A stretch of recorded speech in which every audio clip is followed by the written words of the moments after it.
Yeah, we're back today, finally on the LS stuff. I spared you the tearing out of said engine because, like I said, that is just something that it's no fun to watch. I tried doing a video here a year or so back on one, and I didn't post anything on it because basically it was me rolling around underneath the truck on a creeper talking to myself is what it sounded like.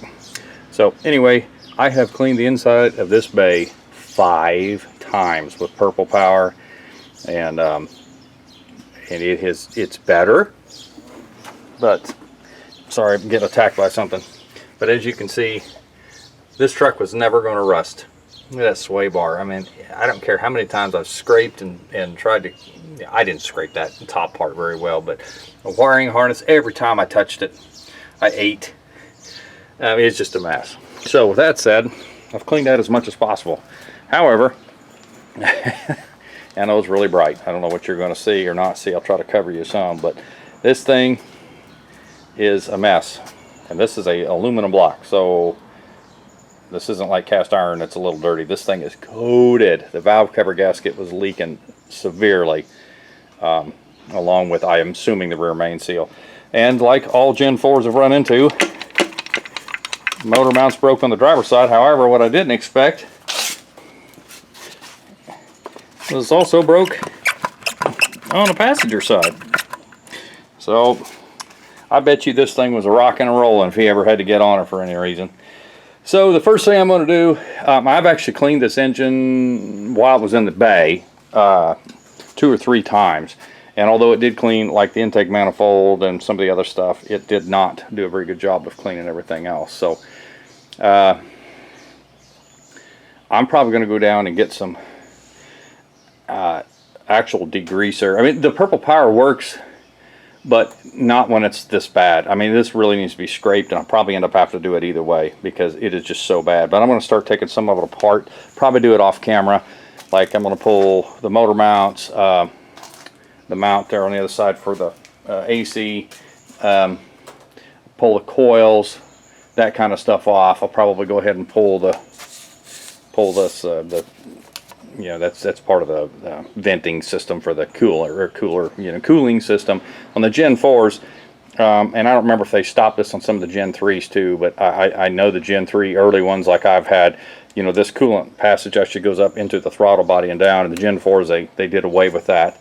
And I've actually talked about when I do my next one, my Gen 3 stuff, I'm going to eliminate that too and not hook that up. It just has a T, basically. It goes in and then it goes. I can't remember how it goes, to be honest. I have to look again. But anyway, I just wanted to bring you back, show you how bad this is to begin with, because this is one of the worst I've ever seen on the outside, as far as that's where the dipstick goes, where that hole's at there. And that clean spot there where the bolt is, that's where your knock sensor goes. So anybody doing, if I haven't mentioned this before, on a Gen 4, knock sensors are no longer under the intake manifold. They're easier to get to, don't get me wrong, but they're still not easy to get to, if that makes any sense. Still has an oil fill or oil level sensor, and then of course your crank is still there. This is handy. Yes, that is a 1/2-inch drive, 11/16. I don't remember now. It is welded. It is welded onto the bolt, so the oil drain plug. So anyway, all right. So I just thought I'd show you this real quick before we get to cleaning, kind of like maybe a before and after, because this is I cannot believe how thick this stuff is. I mean it. I mean, it is it is just terrible. Anyway, this is what happens when you don't do maintenance on them. So I'll bring you back here in a minute. I know I'm a ways off from this, but I started taking it apart because I was running out of time. Thunderstormers coming in. We got another one coming in here in a little bit, and I needed to mow the yard. And long story short, I couldn't use my rider because even the push mower left tracks. So because of that, and I'm out of shape and old, my sciatics bothered me. I could barely walk. So what I did was I cleaned the engine multiple times yesterday using different chemicals, I guess you want to say. I used the AutoZone engine degreaser. It works some. And I bought it's not gum out, it's whatever the other one was that everybody uses. It had the foam, and it did a little bit better, but to believe it or not, that old Purple Power actually does a better job. in the end. So I cleaned it without. I wouldn't recommend this. I did this because I knew I was going to take it apart immediately, but I still had the spark plugs in, but I didn't plug any of the holes on the intake valves or the the runners or the exhaust or anything. And I washed it several times. As soon as I was done, I pulled the top plate, got the lifters, the heads off, and got the lifters and stuff. Of course, I spun the engine over after I pulled the spark plugs and got all the water out. Then I spun the engine over upside down to try to get all of the coolant out of the passages, because we'll always have some in it. Anybody who's rebuilt engines before, you think you got all the coolant out of it, the second you turn it over, you end up filling your boot up. So that was what I did. Then I sprayed, I wiped the cylinders down and sprayed that gel by WD-40 that I've talked about before in all the cylinders so that they wouldn't rust. Because although everything's aluminum on the block and stuff, it has steel sleeves in them. That was how they got away with running aluminum block, was they had to steel sleeve it. LS1s were that way, the LS6, the LS7s. I think any of the aluminum engines have steel sleeve in them. So anyway, where I'm at is, I said yesterday I pulled. I could not get any of the normal lifters were all stuck in. They would not come out with the retainers. All of the active fuel management ones did, and it was because they had a layer of garbage underneath. This engine did not have the oil changed enough in it. And I don't know if I've said this when I started this video. I don't know if he bought this new or not. I don't know. I assume he bought it used. I do not know. But either way, he's not changing oil enough. At 238,000 miles, this engine should not look like it does inside. And it should not have leaked this bad, although I know engines have a tendency to leak when you get on. But if you think about it, a lot of times you don't change oil enough, it gets thin, it'll find its weak link. So when I put the quart of kerosene in it as the engine cleaner before, because I wanted the inside somewhat clean before I took it apart, that thinned the oil out even more, and it left big puddles on the 20 minutes it sat out there and ran. It left big puddles on the ground. So anyway, that's just an FYI. I'm going to pull the pan off now, because to get these covers off you have to pull the 4 bolts anyway, and I already got part of the back one off. So we're just going to go ahead and pull the pan. Also, I'd already drained the oil, but that was something else I did last night before I went in. I also pulled the oil filter and made sure everything ran out of the engine it could. I mean, I didn't leave any, there was no water in the pan anyway, but said I don't recommend doing that, but I had to pull it apart immediately anyway.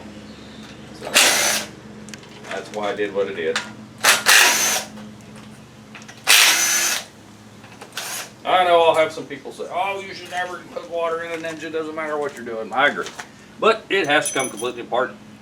Either way, if it doesn't make any difference, I have to take the car apart. So, I'm hoping, I was kind of doing some research on the boring process. I'm talking about boring the cylinders. And a lot of people told me, well, a lot of people said that you really can't bore the aluminum blocks with the steel sleeves more than about 10,000. And then I had other places I looked at said that, well, you can take a 5.3 to a 5.7 LS1 parts, and I know you can, but I'm not sure you can the aluminum blocks. I know you can the cast, so I don't know. I don't know how thick those walls are. But, oh yeah, it looks like it's had no oil changes in it. It's got pretty good sediment at the bottom of the pan. But the pan gasket has never been off, because it could have pulled the pan. I know I'm kind of looking off camera here, but yeah, I can tell lack of oil changes for sure. Let me get a quick snot rag here. Let me pull this baffle off and I'll show you what we're talking about.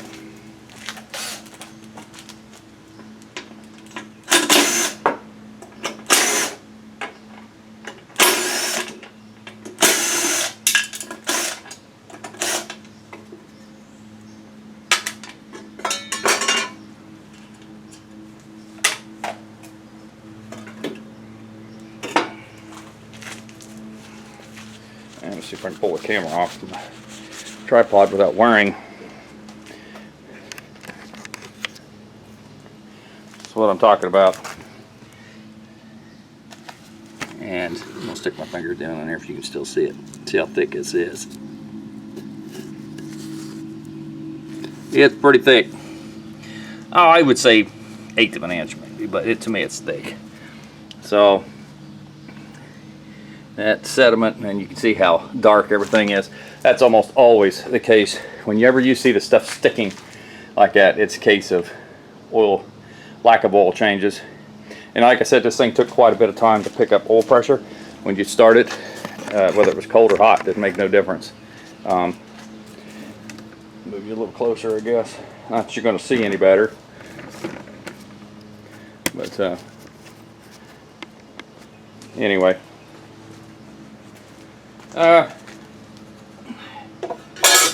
That's all the bolts. I try to keep all the bolts together.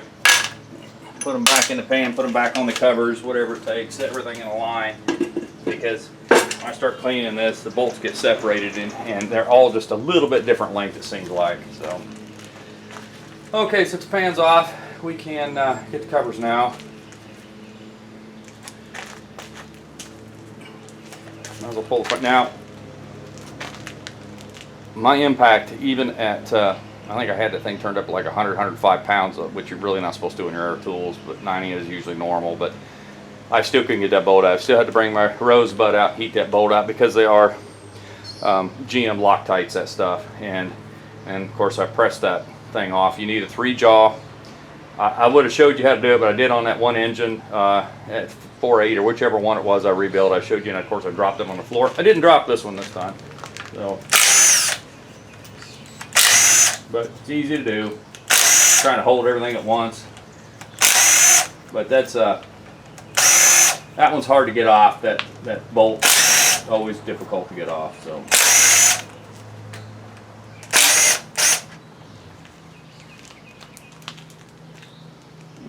No, that's just holding the cam. Sorry, I got in front of the camera there for a second. I don't know how it works. And this should be, it seems like it's pinned, but I don't remember. Ugh. Nope, just stuck there. Yep. That's nasty. As anticipated.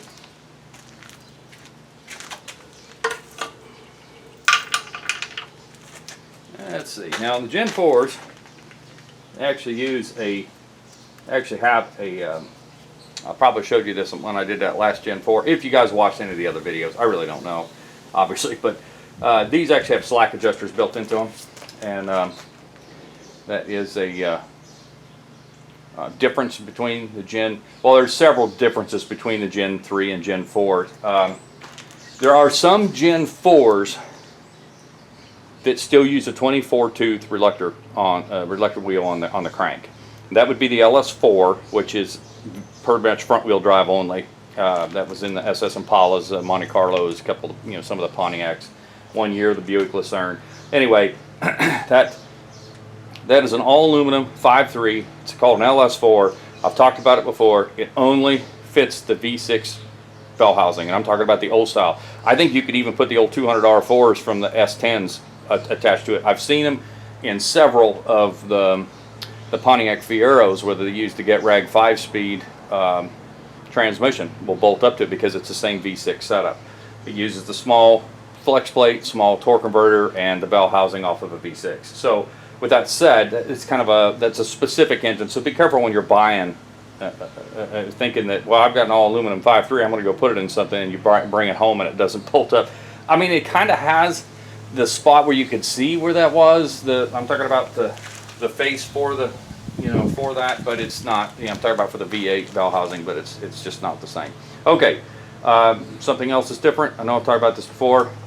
And also the LS2 is a Gen 4 that still uses a 24-tooth reluctor, and that's come in the Corvettes, the C6 Corvettes with the LS2, along with the SS Trailblazer and the Pontiac GTOs, and a few of the SS. What is that? SSR, whatever that pickup was that had the convertible top on it. Forgive me. Anyway, those were still 24 tooth relector wheels. So keep that in mind, because when the Gen 4 came out, one of the things on the rest of the Gen 4s, I should say, stuff that changed was they went to a 58 tooth relector wheel. The knock sensors were replaced out of the center of the valley pan to the side of the block.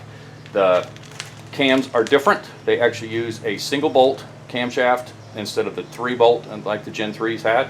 So the camshafts are not replaceable without replacing the entire setup here.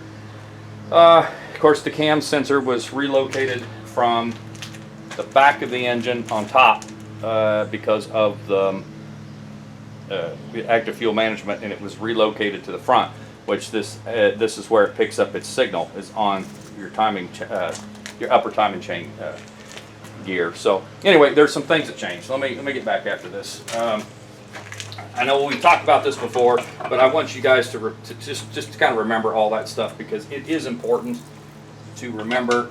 Oh, that ain't gonna work. Don't fall over. Don't spin over. Because there are a lot of differences in them, and although you still can make changes and make stuff work, the problem is the money that you end up with sometimes in trying to thinking that, well, I got this engine and I'll just throw it right in, and you know, it should be a complete bolt in. And although it'll probably bolt in spots in the same place, there's still a lot of differences in them. So again, just keep that in mind when you go to buy an engine, whether it's a replacement for the one you have, whether it's a you know, the advantage of buying an entire vehicle for a something just fell on my eye with the gasket. What about buying an entire vehicle for a engine swap is that you have everything then that you would need possibly. I'm talking computer wiring harness, throttle pedal, some of the other stuff that you may run into that you it'd be nice to have the OBD2 plug in so that you can retain that in your swaps and some other stuff. I may not be able to get this out of here until the crankshaft's out. I'll have to remember that. Otherwise, well, I thought I could get that out, but it is not.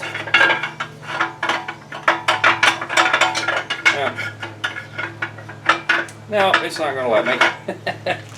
That's all right. Don't need it out right now. Oh, the sun's going to come out. Of course it is. Let's turn this up. Now watch it fall out on my foot.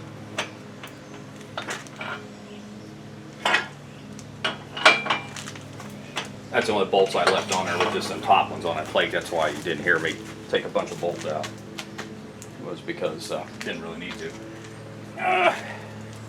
It's all pickup off. That's 10 on this. It's 13 back there, and the 13 is because it's being held down by the same bolt that holds the windage tray.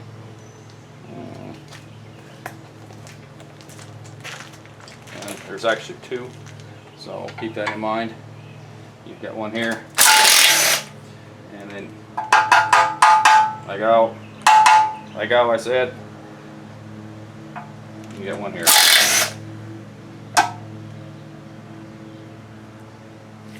Too oily. I want to set it there. Oh, see that? I see why it didn't pick up oil pressure. This thing is in multiple pieces. That's the O-ring. This is what happens to these. Most of the time when you lose oil pressure, this is the reason why. It's actually in a bunch of pieces.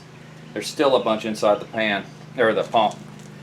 That is the leading cause of oil pressure issues on an LS motor. Is your the O-ring and the pickup tube going bad. And I hate to say it doesn't make any difference if you put the double bolt system, which if you ever watch any other videos, there's people who actually put the second bolt in it. They grind the tab just a little bit, get a bigger washer and another bolt, and that way it's held down by 2. I'm not saying it's not a good idea. What I'm saying is when this thing turns to mush like it, or it actually is so hard it just fell to pieces, that is the leading cause of problems.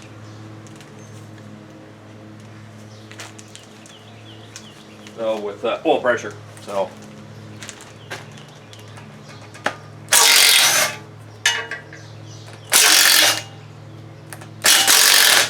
I don't know what oil was ran in it. He told me he was running mobile, but like I said, I don't know how many miles was on it when he bought it.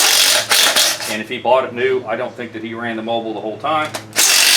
And if he did, and he swears by it and swears that he's changed oil every 4 or 5,000 miles, I might second guess oil mobile. But man, I have worked on stuff that's had mobile oil in it before, and it always looked pretty good. So I don't know. I'm not saying that he's not accurate. I won't know until I talk to him again. I wanted to get it apart and get an idea of what I was going to need. Pistons are the biggest thing that I'm concerned about. So I just cannot believe that. Here, I think I got enough of this off my hand. Let me show you this. Look at that garbage. That's what's left of the O-ring. No wonder it didn't pick up oil pressure. I had a feeling that's what it was. I've never seen one that bad. So, let me see what you're looking at. Yeah, you're still sort of looking.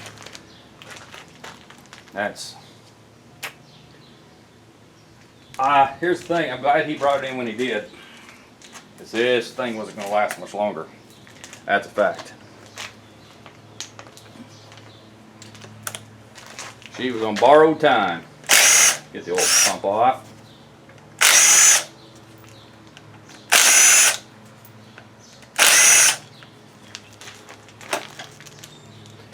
Now if you get the pickup tube off, the 4 bolts, this thing just falls off basically.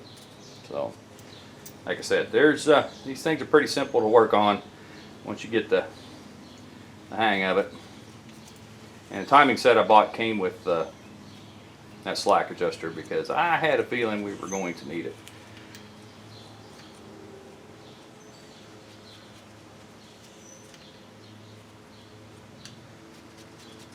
I'll just put the bolts back in this case, because I just want to make sure that which ones are which. Yeah, this thing is, good grief, there's still pieces of that plastic. This thing actually bolts in, but you have to have the timing chain gear off of it to get the whole thing off. This thing actually uses, there's still another piece of that in there. What you do is, I'll show you when we put it back together on the new one how it works. So, all right, I'm gonna get my big socket back out again.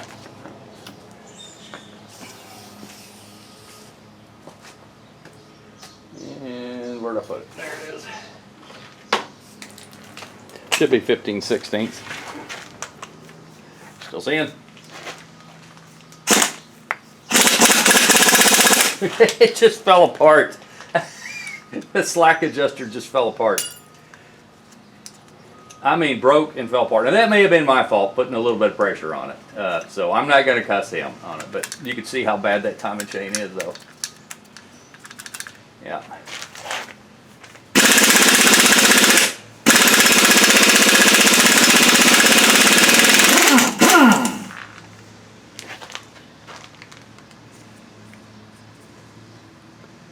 Big old bolt, ain't it?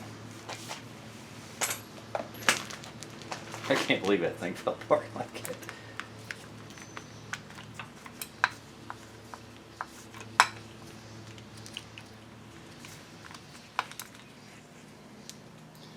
Oh, the teeth are, there's quite a bit of wear. I don't know if you're seeing that. There's quite a bit of wear on that too. Good grief.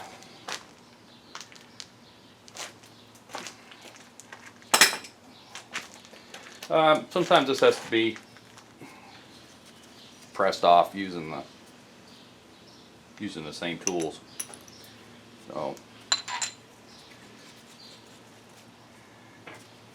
right now I'm not super concerned about that. Let's get the cam out. Now that actually is using something even different yet. This is actually using Torx for the retainer plate. which probably means it's countersunk. And there's two different ones. If you watch my other video on there, and I think I give you the part number, there's actually two different ones of these. Some are flat and some are countersunk. So I'll have to round the tools up for this. I'll bring you back in a little bit.